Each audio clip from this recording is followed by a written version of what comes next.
यार एक पहले तो ये वहम क्लियर कर दो। एक बच्चा कह रहा है सर मैं 11th में हूं तो पूछूंगा ना, थप्पड़ लगेगा मुंह पे। आदर्श तेरी बात कर रहा हूं। अबे 11वीं में होगा तो क्या उखाड़ लिया भाई तूने? बेवकूफ है क्या तू? कौन से भ्रम में जी रहा है तू? मेरा नेफ्यू 7th क्लास में है, उसको मैंने 10th सिखा रखे हैं। क्या कर लिया तूने? कौन सा पहाड़ तोड़ लिया? बेटा इस भ्रम में मत जियो, ये सबसे घटिया आदत है। तू 11वीं में है तो तेरे को कम समझ आएगा। तेरे को तो 4 डंडे मारूंगा मुर्गा बना के। बड़े बच्चे को तो मारते टाइम शर्म आएगी, उसको तो थप्पड़ से काम चला दूंगा। तेरे को तो मुर्गा बना के 4 डंडे लगेंगे। अपनी उम्र से अपने दिमाग को आंकना छोड़ दो। 11वीं क्लास में कैसे समझ आएगा? 11वीं क्लास में लोगों ने ऐप बना बना के करोड़ों कमा लिए। 11वीं क्लास में हूं मैं, तैते चमक आया था मेरे तो।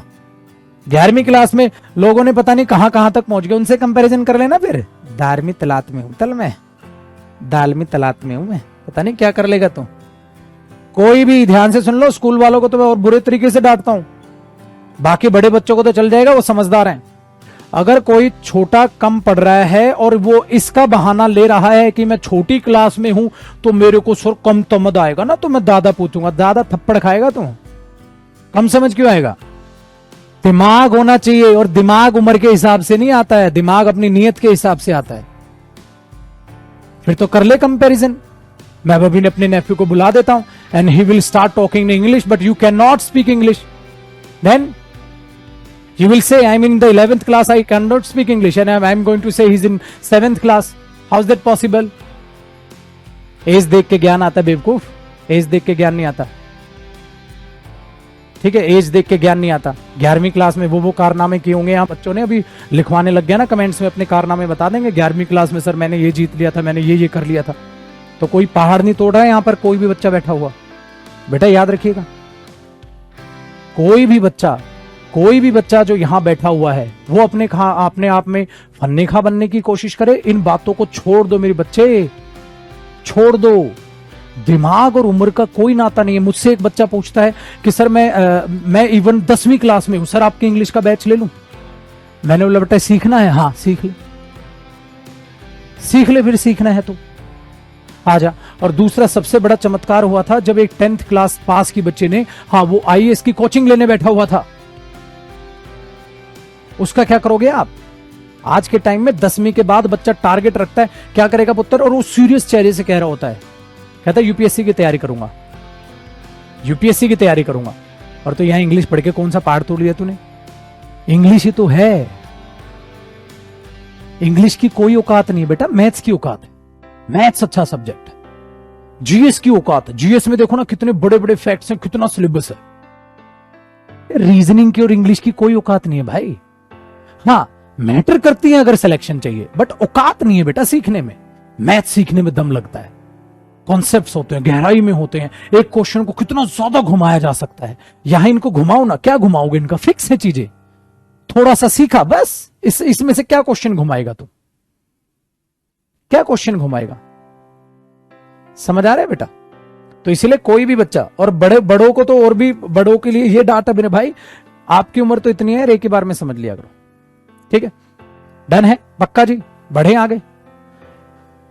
सबके लिए एक और मैं बात बता दूं बेटा, आपने इंग्लिश का मेरा बैच लिया है, ठीक है, आप घर में बड़े हैं, आप ग्रेजुएशन में हैं, ग्रेजुएशन कर चुके हैं या जॉब कर रहे हैं या स्कूल में जो भी, आपके घर पे कोई छोटा या छोटी बहन या छोटा भाई होगा, हाँ उसको भी क्लास दिखा दो। इंग्लिश बेटा वो अभी से सीख लेगा, आपकी तरह उसे बाद में परेशानी तो नहीं होगी। अभी से उसको क्लास दिखा दो, क्योंकि 1 साल तक आपके पास सिलेबस वैलिड है। हाँ 1 साल तक आपके पास सेव रहनी है। जब आपका कोर्स खत्म हो जाए उसे फोन दे दिया करो कि ले बेटा पढ़, उसको भी समझ आएगा। अगर वो बहाना बनाए मुर्गा बना के लपेटो, फिर समझ नहीं आ रहा, अरे यार इतने प्यार से तो समझाने लग रहा हूं, बड़े को भी समझ आएगा, छोटे को भी समझ आएगा। ठीक है, बड़े को भी समझ आएगा, छोटे उसको भी दिखाने लग जाओ, जिंदगी सवर जाएगी बेटा, जिंदगी सवर जाएगी। ठीक है, क्यों डॉक्टर का बेटा डॉक्टर बनता है? चांसेस ज्यादा होते हैं ना बेटा डॉक्टर के, डॉक्टर बनने के। क्यों एक आईएएस ऑफिसर का बच्चा आईएएस ऑफिसर बनता है? बेटा ज्यादा चांसेस होते हैं ना, ज्यादा चांसेस होते हैं ना। भले ही ना निकम्मा, वो निकम्मा निकल जाए तो अलग बात है, वरना बनेगा। क्यों चांसेस होते हैं? क्योंकि बेटा वो अपने बच्चे को उम्र में नहीं तोलता, उसमें उसके दिमाग में पहले से डालता है बेटा तुझे यूपीएससी करना है, तुझे ये जॉब। एक इनकम टैक्स इंस्पेक्टर का बच्चा 100% इनकम टैक्स इंस्पेक्टर बनेगा, उससे ऊपर भले ही चला जाए, नीचे नहीं गिरने देगा वो। उसको पहले से मेंटली प्रिपेयर कर लेगा। वो बोलेगा पापा पापा मैं तो 10वीं क्लास में हूँ, अभी से ये मैथ समझ आ जाएगा। तुम्हारे कॉम्पिटिटिव एग्जाम में 10वीं क्लास तक का मैथ लिखती है सिलेबस में एसएससी।